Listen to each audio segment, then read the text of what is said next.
Dogs ఇక వేరే ఎక్కడెక్కడ మీరు ఉపయోగించాలో అక్కడ ఉపయోగించుకోవచ్చు.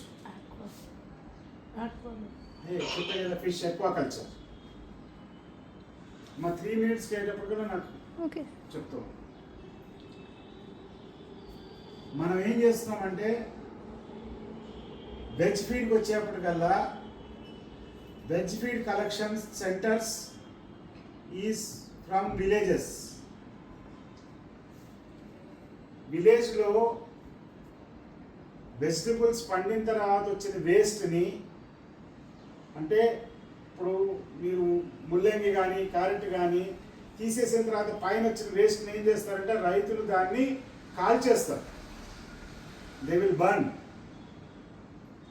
మనం ఏం చేస్తున్నామంటే దాన్ని సోలార్ డ్రైడ్లో డ్రై చేసి దాన్ని పౌడర్ ఫామ్లో తీసుకొస్తాం.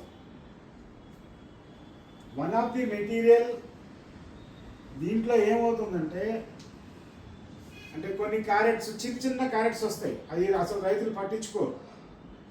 దాన్ని తీసి అక్కడే పొలంలో పడేస్తారు, దాన్ని బంద్ చేసేస్తారు. అవన్నీ కూడా క్రష్ అయిపోతాయి మన దగ్గర.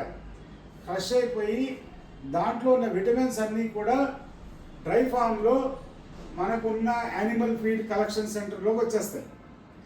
అక్కడ వాటిని అన్నింటినీ ఏం చేస్తామంటే యాజ్ ఏ టెక్నాలజీ పరంగా ఎంత ప్రోటీన్ కావాలి, ఎంత విటమిన్స్ కావాలి అనేది దాంట్లో ఫామ్ చేస్తాం.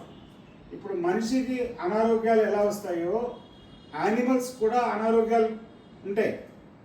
దానికి ఇప్పుడు ప్రజెంట్ మెడిసిన్స్ వాడుతున్నారు.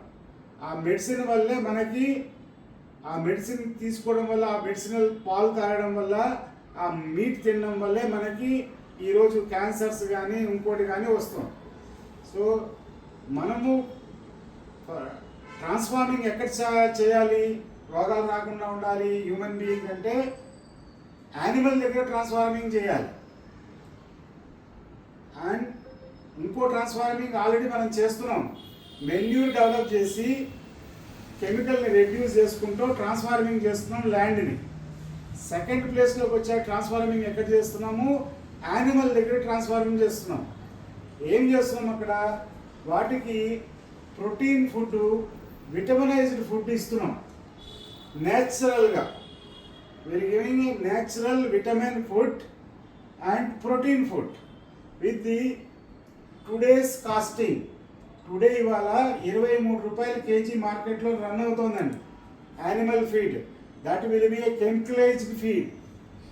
ఆ ఫీడ్ బదులు మనం ఏం ఫీడ్ ఇస్తున్నాము సేమ్ ప్రైస్లో, ప్రోటీన్ వెజిటేరియన్ ప్రోటీన్ ఫీడ్